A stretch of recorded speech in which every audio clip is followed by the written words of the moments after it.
Tanggapan lu soal komentar negatif soal lu, apa ada yang lu paling inget nggak? I don't care. You don't care? I don't care. Because itu kan hak dari orang yang nonton. Ya. If they wanna say good things, it's okay. If they wanna say bad things, fine. Terus kayak lo ngapain ngasih graphic stats orang berdiri gitu? The guy is on the pitch doing a warm up. You go to that picture, lo harus berani ngambil gambar live itu. Lo harus berani ngambil chances yang lo dapat feednya begitu banyak. Lo kasih. Kalau gue lagi ngomong, misalnya gue lagi ngomong Harry Kane, you go to Harry Kane pictures, shots ketika dia warm up. Kan bisa kita bahas sambil Iya, sambil that is more interesting ketimbang lo kasih gue stats orang berdiri ada angka sama still aja gitu kan di depan sini gitu. Tapi kalau lo bawa acara dan itu menjadi hal yang semuanya tentang lo dan menjadi perhatiannya ke lo, itu lo udah salah besar. Ya, di part sebelumnya kita udah bahas soal Premier League, soal bagaimana Adiani juga perjalanan-perjalanannya untuk memandu di sepak bola Inggris, juga soal sepak bola Indonesia, soal Liga 1 dan juga lain-lain. Nah, di episode yang sekarang, gue akan lebih banyak bahas perjalanan karirnya Adiani dan juga mungkin hal-hal lain soal Sportcaster ini dan juga hal-hal yang lebih personal sebenarnya. Ya, sekarang udah ada Adiani lagi. Yang mau gue tanyakan pertama adalah, selain sepak bola, ada nggak sih olahraga lain yang lu suka dan juga sebenarnya tuh lu pengen untuk ngebawain olahraga itu gitu? Basket udah pernah juga gitu kan. Tapi gue sangat tertarik dengan olahraga badminton. Badminton? Ya. Why? Dan karena itu olahraga yang sangat populer dan sukses untuk atlet-atlet Indonesia kelas dunia gitu kan. Audiensnya, spectatornya, penontonnya juga boleh katakan ya kembali kan sama halnya dengan sepak bola, ada satu keunikan dari penonton badminton. Memang sejak dulu 60, 70, 80 tidak pernah sukses gitu kan. Selalu ada bintang-bintang yang muncul number one di doubles pria, number one di tunggal putra, number one di wanita. Semuanya walaupun nggak dalam kebersamaan waktu, tapi pasti ada aja pemain Indonesia yang ada di top 10, top 5 bahkan lama berada di sana gitu kan. Jadi itu hal yang menarik. Kebetulan gue dapat juga opportunity-nya dan ya gue lumayan menikmati juga untuk bisa bawain badminton nih. Oke, olahraga yang paling aneh yang pernah lu bawain? Para games sih. Para games? Ya banyak olahraga yang baru, yang research-nya juga susah. Yang kadang sepersekian detik kita harus switching ke venue yang berbeda. Seperti halnya kayak misalnya blind chess, lo nggak pernah bayangin lo bakal bawain blind chess, walaupun hanya dalam durasi 10 menit, 12 menit, itu cukup lama untuk bawain blind chess, di mana suara kita juga harus lebih tenang. Bagaimana kita adaptif terhadap switching ke other venues, itu kan juga satu hal yang menarik ya dalam membawakan satu acara olahraga yang besar kayak para games. Oke. Dan berarti lu fieldnya luas juga berarti. Udah pernah di luar sepak bola berarti kan? Udah pernah bawain banyak hal di luar sepak bola? Ya sebenarnya mungkin banyak yang tahu gue awalnya sepak bola aja. Tapi ketika ada tantangan lain, ada yang datang ke gue, kenapa nggak gue coba juga? Dan gue kan selalu berupaya sebaik mungkin untuk membawain olahraga apapun itu. Ini juga mungkin kalau teman-teman yang nggak tahu ya, Adian ini kan starting sebagai field reporter gitu. Field reporter. Nah, PA ya. PA kalau di studio dulu, studio Liga Indonesia. Gue mulai dari studio, terus gue juga tim lapangan dari mulai Aceh sampai ke Papua. Itu 2,5 season, hampir 3 season gue seperti itu. Dan gue juga tim di studio juga. Belajar alat semuanya gue juga bisa. Semua? Hampir semua. Ini alat teknis kan waktu itu? Iya, kalau lo mau bilang gue suruh operasiin buat replay, bisa. I'll do a better job. Because I know the moments. Oke. Berarti even bahkan ke alat teknis lu ngerjain juga waktu itu. Iya.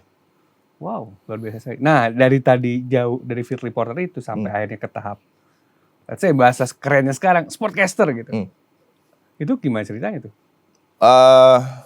Waktu itu gue masih baru selesai kuliah ya. Terus gue coba ada satu lowongan tuh kan di salah satu station itu yang Liga Indonesia banget di saat itu. Dan gue memang udah gila Liga Indonesia juga. Terus gue interview, waktu itu ada spotnya tuh untuk field reporter memang. Kayaknya akan diambil 2. Tapi ada kandidatnya sekitar 15-20 orang lah yang saat itu ya. akhirnya kepilih 8, terus kepilih 4, terus kepilih 2, terus kepilih 1. Ya, Satunya lu. Waktu itu gue ganti Rendra udah masuk ke studio. Dia tadinya juga di field juga kan. Di field juga, ya. Ya itu mungkin bagusnya dari station itu adalah nggak cuman you sit there, you chat about something yang lo nggak paham. Tapi lo dibekalin gitu ya? Dibekalin, ya. I think they care about the product. Dan mereka coba cari investment di mungkin wajah-wajah yang baru, yang segar, yang masih muda, yang akan di blend sama produk yang mau dinaikin sedikit nih. Gitu. Jadi ya saat itu mungkin kayak Jose Mourinho di Chelsea kalau gue.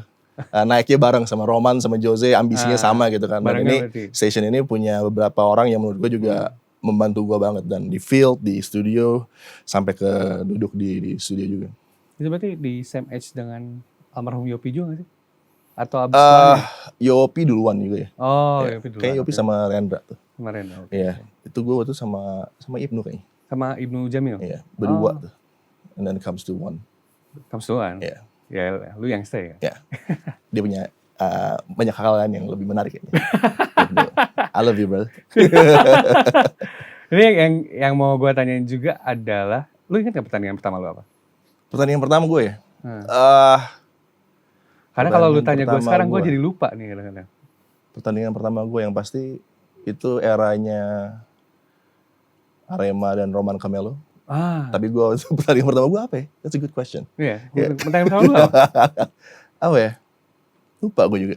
Karena kalau lu tanya ke gue pun ya, pertanyaan misalnya di reverse gitu. Gue gak ingat pertandingan pertama gue apa. Itu kayaknya tahun 2010. 10. Ya kayaknya Arema. Itu Arema Robert Alberts kan? Robert Alberts ya. Iya. 2010 gue. Tapi kayak gue inget gue sama Binder. Sama Kesit kayaknya. Oh, dua ininya berarti si komen. Sorry, Binder. Oh enggak, Binder sama gue. Sama Rendra. Kalau gue nggak salah ya. Ada partner yang selalu memorable buat lu kan? Partner? Iya. Partner siaran? Siaran. Binder ya? Binder. Binder. Sampai sekarang kita juga masih terus communicate. Dan we share same jokes juga gitu. Point of view-nya juga sama gitu sama gue. Kayak, ya. Tapi yang lain juga teman-teman gue semua. Dan I enjoy every second duduk sama mereka. Karena gue selalu belajar dari mereka. Either gue di sisi color commentary, atau gue di sisi colornya, atau gue juga hostnya aja gitu. Semuanya membuat kita jadi whole package gitu. All rounder. Lu lebih seneng ngerjain yang mana? Jadi host kah atau color commentator? Color sih.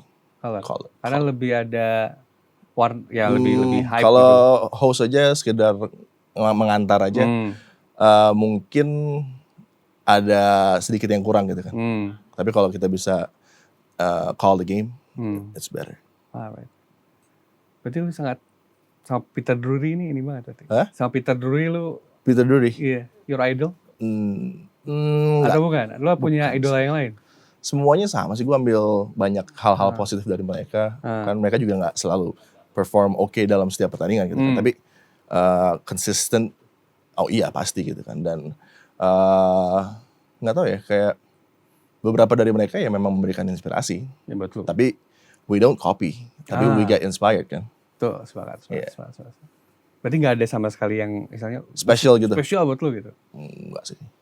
Berarti ya sama, terus ya tiru, amati, dan modifikasi berarti. Tiru, amati, modifikasi berarti. Tiru mungkin enggak ya. Amati ya. Cari, ambil yang positifnya ya. Dan bagaimana lo membuat, kalau gue selalu menganggap suatu pertandingan itu harus ada flow-nya, turun naik, harus ada theaternya, harus ada dramanya, tapi juga ada kebahagiaannya, ada juga yang sedih gitu kan. Jadi kan itu semua harus di-mix dengan baik. Dan bagaimana lo set the tone dari awal, itu yang membuat orang percaya, oh ini bakal ada fantasy story dari kejutan yang bisa terjadi. Padahal kadang sebuah pertandingan udah dead rubber aja gitu kan. Itu udah pasti 4-0, 5-0. Tapi kan orang pengen tahu juga dari sisi narasinya berarti. Underdognya. What can I do to pull up the chances of the underdog? Itu kan yang membuat bisnis ini juga menarik kan. Karena ya nggak setiap hari tim yang diunggulkan selalu unggul dan menang gitu kan. Pasti ada aja hari-harinya, mau terserah mau terpengaruh oleh apa, tapi pasti akan ada tuh results yang unik ya. Oke. Tapi kan ada perjalanan nih. Hmm. Perjalanan dari lu field reporter, akhirnya dari juga lu share ambisinya sama. Lu bertandangan lu, apakah sekarang sebenarnya untuk jadi caster itu tidak selama pas zaman lu gitu? Sekarang kayaknya Banyak yang cepat. waktunya bisa dipersingkat kalau zaman Bisa. sekarang. Oh ya. Tapi kan apa yang dipersingkat itu belum tentu memuaskan. Kadang kalau dipersingkat juga it's easier buat si orang itu, tapi orang itu yang harus mengembangkan dirinya sendiri. Sometimes itu juga nggak mudah, karena pasti kita butuh arahan, butuh bantuan, butuh mentor, butuh inspirasi juga gitu. Itu yang kadang mungkin 2 kali tes aja udah dapet jobnya, oke, you can do it. Tapi apa yang bisa lo tawarkan setelah you can do it? Nah, Apakah lo akan mengatakan hal-hal yang sama yang orang udah baca juga online dan orang udah lihat di pre-match interview dan lain-lain itu yang gampang diperoleh? Kan nggak itu juga. Harus ada hal lain yang bisa di-offer sama si pembawa acara, si caller ini untuk bisa tidak hanya ngasih stats, data, dan informasi yang itu aja, tapi juga yang lebih fresh, yang beda gitu. Karena yang gue alamin sepertinya makin lama makin ini kan, makin short aja time-nya gitu. Short time as in? Prosesnya makin sebentar. Ya. Kalau dulu kan ya field reporter, gue juga mulai jadi jurnalis tulis, mengalami A, Tapi B, kita C, D. punya benefits-nya dari sini. Ya. Kayak kalau lo mau ke satu tempat gitu, lo harus naik eskalator untuk ke lantai 3-nya gitu kan. Tapi di eskalator itu juga misalnya ada orang yang ngalangin, ada orang yang ngasih lo jalan juga. Akhirnya lo bisa naik dengan gampang atau dengan susah. Tapi pada intinya lo akan sampai ke lantai 3. Tapi ketika lo di lantai 3, lo pasti akan ditanya, apa yang lo bawa ke lantai 3? Is it just your bag? No, I got a lot of stuff inside my bag yang bisa membackup gue untuk bisa mendapatkan kepuasan buat yang nonton. Karena kan sekarang orang juga suka salah kan, kayak it's about the host, it's about the caller, it's about the color commentary guy. It's not about the host and the caller. It's about the color commentary guy, bener. Oh itu ya. It's about your co-host, itu bener. Tapi kalau lo bawa acara dan itu menjadi hal yang semuanya tentang lo dan menjadi perhatiannya ke lo, itu lo udah salah besar. Karena yang harus lo bawakan ada produknya. Yang harus membuat produk itu bersinar juga bukan lo. It's your co-host. Co-host? Iya. Oke. Dia yang harus dapat time lebih banyak untuk ngasih tahu sesuatu. Karena dia yang punya informasi, dia yang punya data, dia yang punya segala macam yang mengikuti ke pertandingan itu. You just ask the questions. Yang cepat, yang singkat, yang tepat. Tapi berarti anggapan lu seharusnya demikian? Iya. Posisinya? We're nothing. Harusnya. Harusnya. Tapi kan gue biasanya adalah orang yang ditanya. Yeah, exactly. You have to be the star. Gue sih merasa kadang-kadang ya, kalau pandangan gue pribadi kadang-kadang 50-50 kalau gue ngerasanya. It has to be 85 to like 90 berbanding 10 or Gak bisa. 11 gak and bisa. a half. Ya presentasinya berarti beda. Hah? Kan? Presentasinya gak serigid itu berarti harusnya. Harusnya sih ya. Harusnya co-host yang ngasih color commentary. Ya, biasanya kan misalnya kita live match, color commentary biasanya former players, former coaches, atau coach yang lagi ngelatih, atau pemain yang juga lagi masih main, dan mereka yang punya sumber, infonya, punya kan? info, atau misalnya podcasters, atau misalnya wartawan. They are the guys yang harusnya bersinar. Yeah. Tapi you're nobody. Dan bagaimana cara lo untuk membuat itu terjadi? Kadang kan lo punya ego, lo punya keinginan juga untuk tampil. You wanna see yourself in the highlights.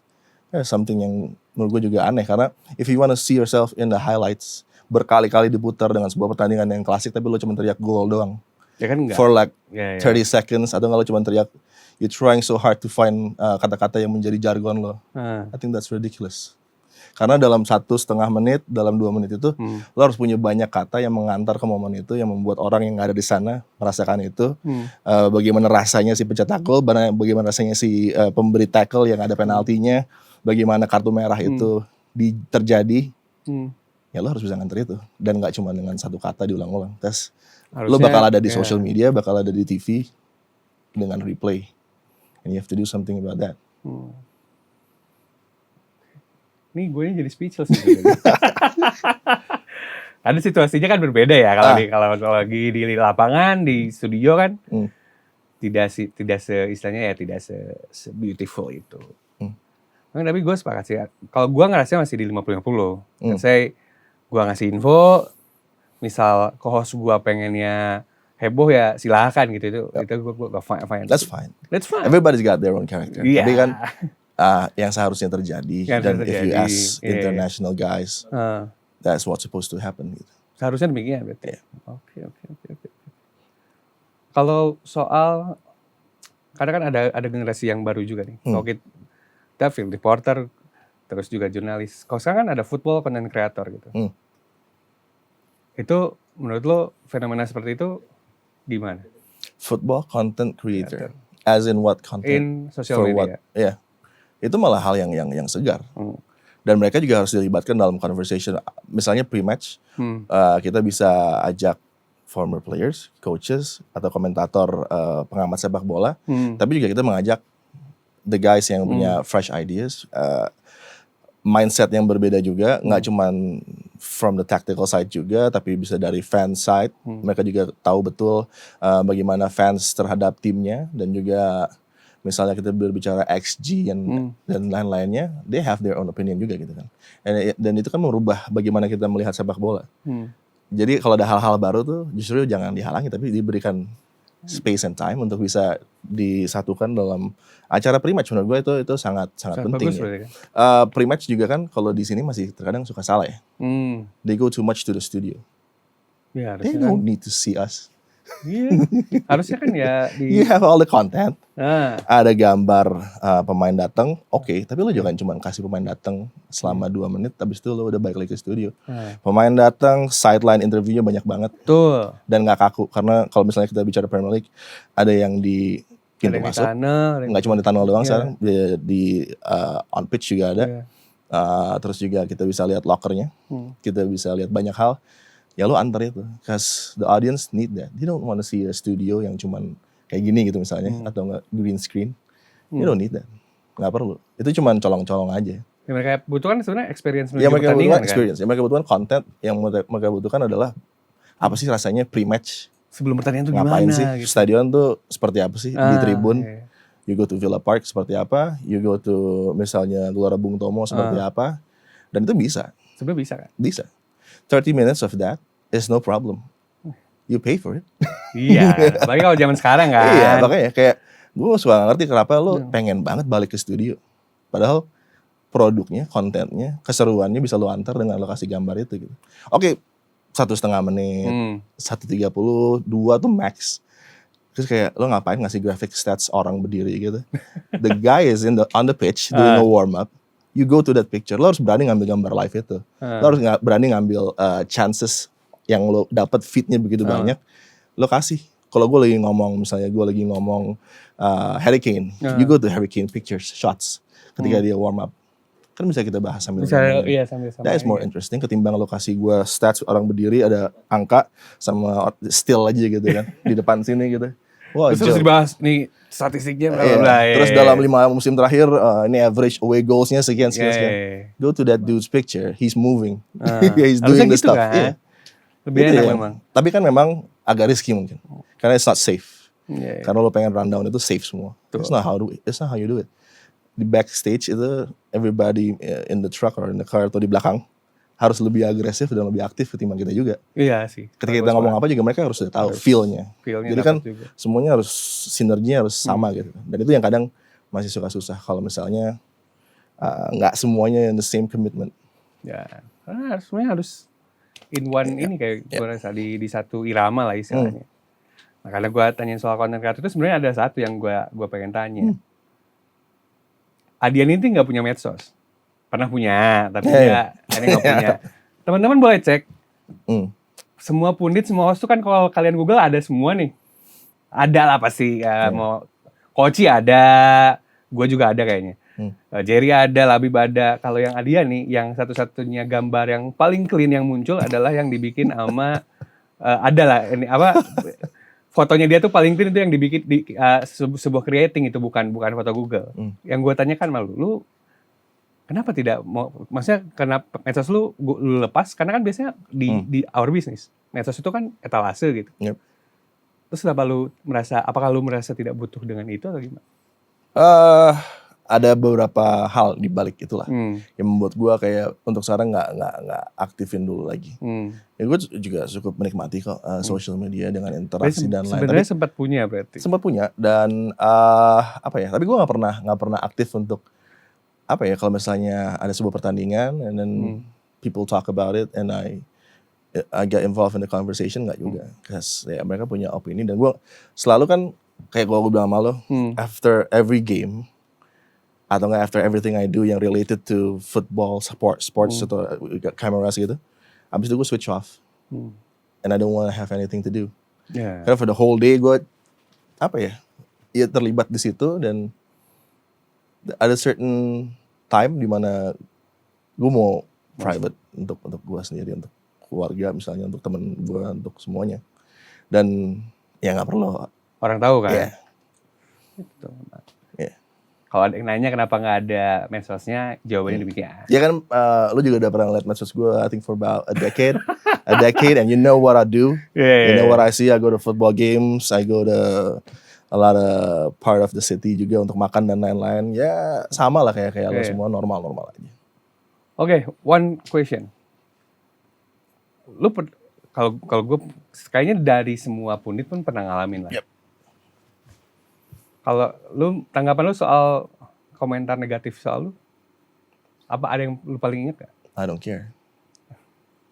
You don't care? I don't care. Because itu kan hak dari orang yang nonton. Yeah. If they wanna say good things, it's okay. If they wanna say bad things, fine. Tapi gue gak pernah, ya kayak gue bilang, selama gue punya social media juga, gue gak pernah, I scroll down to comments. Gak pernah. Karena everybody punya opinion yang tentunya kadang harsh, kadang bagus. Nggak semuanya tentu akan bagus gitu kan. Dan ya, that's normal. Tapi kan, I don't get involved. I do what I do and then I switch off. Kalau lo pikirin semua, I don't think it's gonna be a good life, man. Ya. Itu semangat. Emang jangan dipikirin semua. Ya, demikian Regis Talk Part 2 bersama Adiani. Sampai jumpa.